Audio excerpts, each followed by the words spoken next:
لیکن دیکھنے میں وہ دان پان سی لگتی تھی۔ جب اس نے زور لگانا شروع کیا تو مجھے بھی تھوڑا سا اپنی طاقت کا مظاہرہ کرنا پڑا، لیکن اب اس کا چہرہ سرخ ہونے لگا۔ وہ اپنی پوری قوت لگا رہی تھی اور میں اسے بڑے مزے سے دیکھ رہا تھا، مسکرا کر، ساتھ ساتھ اپنے ابرو بھی اچکانے لگا۔ میں نے کہا، ہاں اب بولو بچو، شوہر سے پنگا لوگی نا تو ہمیشہ شکست ہوگی، اب تم میری ساری باتیں ماننے کے لیے تیار ہو جاؤ۔ کہنے لگی، میں بھی ہاری نہیں ہوں۔ میں نے کہا، میں چاہوں تو ہرا سکتا ہوں، میں نے اپنی طاقت لگائی کہاں ہے ابھی، میں تو صرف ہلکے پھلکے پیار محبت سے تمہیں لے کے چل رہا ہوں۔ جیسے ہی میں نے اس کا ہاتھ نیچے کی جانب کرنا شروع کیا، کہنے لگی، پنجہ لڑانے سے کچھ بھی نہیں ہوتا، اس سے کبھی بھی پتہ نہیں چلتا کہ انسان مقابلہ کر سکتا ہے کہ نہیں۔ میں نے کہا، اور کیا کروں، تمہارے سر پر اٹکھیلیاں کروں؟ کہنے لگی، ہاں کراٹے کریں، لڑائیاں کریں، پھر میں آپ کو بتاؤں گی کہ میں بیک وقت 4 لوگوں سے بھی مقابلہ کر سکتی ہوں۔ میں نے کہا، چلو یہ بھی ٹھیک ہے۔ میں اسے خالی کمرے میں لے کے آ گیا۔ میں چاہتا تھا کہ میں بھی دیکھوں وہ بیک وقت کتنے لوگوں سے مقابلہ کرنے کی طاقت رکھتی ہے۔ وہ واقعی پھرتیلی تھی، پتہ ہی نہیں لگنے دیتی تھی کب ہاتھوں سے نکل جاتی تھی۔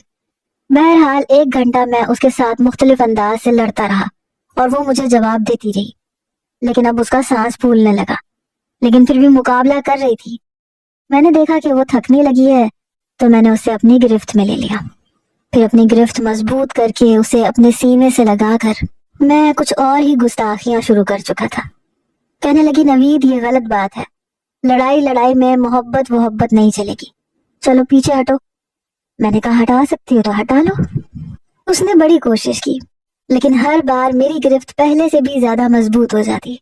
میں نے کہا، کچھ بھی کر لو لیکن ایک مرد کی طاقت نہیں رکھتی، اب عقل آئی تمہیں؟ اس نے ذرا سی نظریں جھکائیں۔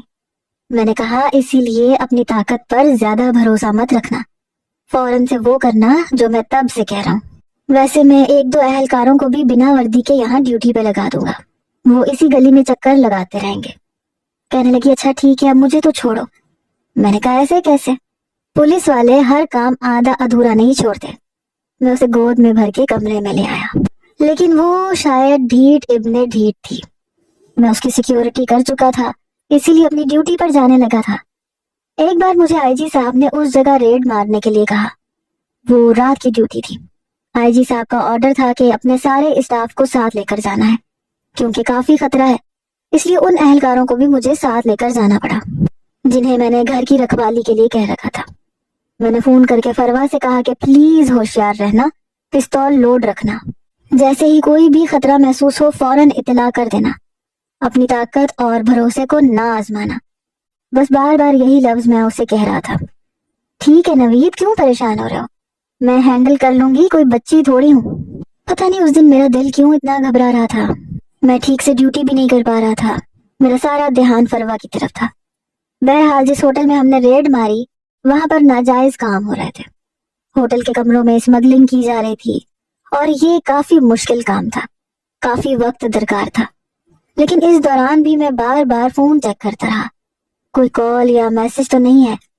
لیکن میں جب صبح 5 بجے اپنے گھر پہنچا تو دروازہ کھلا ہوا تھا۔ یہ دیکھ کر میری جان نکلی تھی۔ جب گھر کے اندر آیا تو سامان ادھر ادھر پڑا ہوا تھا۔ میں بھاگتا ہوا کمرے میں پہنچا، لیکن کمرے میں فروا نہیں تھی۔ میں نے جلدی سے دوڑ کر کمرہ دیکھا، پورا گھر دیکھا، وہ کہیں نہیں تھی۔ اسے گھر میں نہ دیکھ کر تو میرا دماغ گھوم کے رہ گیا۔ میں فروا فروا بلانے لگا، لیکن وہ تھی ہی نہیں تو آتی کہاں سے۔ میں دوبارہ کمرے میں آ گیا، ڈریسنگ کے شیشے ٹیبل پر گر کے ٹوٹے ہوئے تھے، فروا کا دوپٹہ گرا ہوا تھا، پستول ایک طرف گری ہوئی تھی۔ میں نے دیکھا تو پوری کی پوری لوڈڈ تھی۔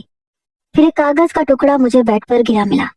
میں نے جلدی سے اسے کھول کے پڑھا تو لکھا تھا، تمہاری بیوی کو لے کے جا رہا ہے، اسے ڈھونڈنے کی کوشش مت کرنا، 1 ہفتے تک یہ تمہیں تمہارے گھر کے دروازے کے پاس مل جائے گی، زندہ اور مردہ کی کوئی گارنٹی نہیں ہے۔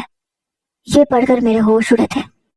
میں نے اسے کہا بھی تھا کہ مجھے کال کرے، لیکن اس نے نہیں کی۔ میں نے جلدی سے آئی جی صاحب کو کال کی، انہیں سب کچھ بتایا۔ کہنے لگے میں شاید تمہاری مدد نہ کر سکوں۔ میں نے کہا کیا مطلب ہے آپ کا کہ آپ میری مدد نہیں کریں گے؟ میری بیوی نے حق اور سچ کی لڑائی لڑی ہے، آپ کو میرا ساتھ دینا چاہیے۔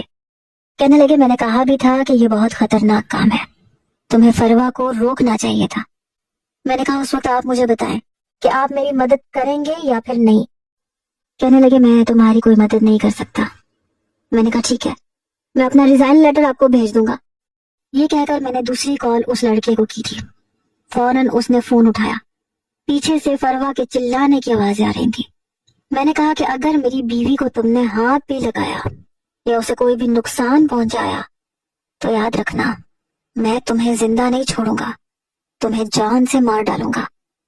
کہنے لگا میں تمہاری بیوی کے ساتھ بہت کچھ کرنے والا ہوں، آدھا گھنٹہ ہے تمہارے پاس، اس آدھے گھنٹے میں تم جو کر سکتے ہو کر لو، میرا نمبر ٹریس کر لو، میری جگہ کو ٹریس کر لو، مجھ تک پہنچ جاؤ، مجھ تک پہنچنے کے بعد بھی اسے بچا سکتے ہو تو بچا لو، بلکہ ایسا کرو تم یہاں آ جاؤ، باقی کا کھیل جو میں تمہاری بیوی کے ساتھ کھیلوں گا تمہارے سامنے کھیلنے میں بڑا مزہ آئے گا۔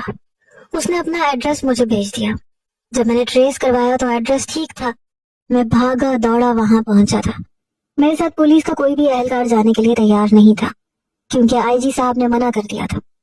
جب میں وہاں پہنچا تو اس نوجوان کے 15 سے 20 گارڈز وہاں موجود تھے جو کسی دیو کی طرح سے مجھے دیکھ رہے تھے۔ مجھے اندر آنے میں دقت اس لیے نہیں ہوئی کیونکہ دروازہ ان لوگوں نے کھول دیا تھا۔ کہنے لگے صاحب آپ کا انتظار کر رہے ہیں۔ میں بھاگ کر اندر گیا تو وہ شخص سامنے لاؤنج میں بیٹھا تھا۔ کہنے لگا لے کر آؤ اس کی بیوی کو باہر۔ جیسے ہی 2 گارڈز فروا کو دائیں بائیں بازو سے پکڑ کر باہر لے کر آئے، میرا بس نہیں چل رہا تھا میں ان سب کو مار ڈالوں۔ فروا رو رہی تھی، ان کی گرفت سے خود کو آزاد کروانے کی کوشش کر رہی تھی لیکن بے بس تھی۔ کہنے لگا دیکھ لو اپنی بیوی کو، اب جو کھیل میں اس کے ساتھ کھیلوں گا وہ بھی دیکھ لو۔ اس نے شراب کی بوتل سے گلاس میں شراب ڈالی، پورا گلاس 1 منٹ میں پی گیا، پھر اپنے گارڈز کو اشارہ کیا کہ وہ مجھے پکڑے، لیکن جیسے ہی وہ گارڈ میری جانب بڑھے میں نے دونوں کی آنکھوں پر اپنے مکے بڑی زور سے مارے، پوری قوت لگا دی تھی۔ ان کی آنکھوں پر اس قدر زور کی ضرب آئی کہ وہ بوکھلا کر پیچھے ہٹے۔ میں تیزی سے فروا کی جانب بڑھا۔ اس کو پکڑے ہوئے گارڈز ابھی سمجھ نہیں پائے تھے کہ ہوا کیا ہے، تو میں نے ان کے منہ پہ بھی گھونسوں کی بارش کر دی کیونکہ میں جانتا تھا کہ اگر میں نے ان کے وجود پر مارنے کی کوشش کی تو یقیناً ان پہ کوئی بھی اثر نہیں ہونا، البتہ ناک اور منہ پر ضرور ہوتا۔ وہ دونوں ہی فروا کو چھوڑ چکے تھے، اس کے باقی کے گارڈز بھی آ چکے تھے۔ میں نے فروا کو کہا کہ ان کے صرف منہ پہ وار کرنا، اور وہ ویسے ہی کرتی رہی۔ میں ساتھ ساتھ فروا کو بتاتا بھی جا رہا تھا، ساتھ ساتھ خود بھی ان گارڈز کو بری طرح سے پیٹ رہا تھا۔ وہ نوجوان گھبرا کے رہ گیا۔ اس سے پہلے کہ وہ کچھ کرتا، جیسے ہی اس نے اپنا موبائل کان پر لگایا میں اس کے پاس جا کر ایک زوردار لات اس پہ ماری۔ اس کا جو موبائل اس کے ہاتھ میں تھا جس پہ وہ کال کر رہا تھا وہ زمین پہ جا کے گرا اور ٹوٹ گیا۔ پھر میں نے جوتا اس کی گردن پہ رکھ دیا اور دبانا شروع کیا۔ وہ چلانے لگا، تڑپنے لگا۔ اس کا جو گارڈ اسے بچانے کے لیے آتا میں اس کے منہ کو دھو کے رکھ دیتا، اس کے منہ کو زخمی کر دیتا۔ پتہ نہیں میرے اندر 10 جنوں کی طاقت کہاں سے آ چکی تھی۔ شاید بات غیرت اور محبت کی تھی، میری بیوی کی تھی۔ میں نے ان کو بہت مارا تھا۔ سارے گارڈز ڈھیر ہو گئے تھے۔ فروا بھی بری طرح سے ہانپ رہی تھی۔ میں نے اس نوجوان کی گردن کو تب تک آزاد نہیں کیا جب تک وہ مر نہیں گیا۔ جب وہ مر گیا تو میں نے اس کے اوپر تھوک پھینکا، پھر فروا کا ہاتھ پکڑ کر اسے باہر لے کر آ گیا۔ لیکن میں اپنے گھر نہیں گیا تھا، وہیں سے سیدھا ریلوے اسٹیشن گیا، دوسرے شہر کی ٹکٹ لی۔ وہ کہنے لگی یہ کیا کر رہے ہیں آپ، ہم کیوں بھاگیں؟ میں نے کہا جو کارنامہ تمہاری محبت سے مجھے انجام دینا پڑا ہے نا، ہم دونوں ہی اللہ میاں کے پاس پہنچ جائیں گے اور میں اتنی جلدی مرنا نہیں چاہتا۔ بہرحال ٹکٹ تو ہم نے لاہور کی لی تھی لیکن ہم سندھ کے ایک علاقے میں اتر چکے تھے۔ پھر وہاں سے بس پکڑی، پھر اسی طرح بسوں سے بسیں بدلتے بدلتے میں اسے ایک انجانے سے قصبے میں لے کر چلا گیا جہاں ہمیں ڈھونڈنا بہت مشکل تھا۔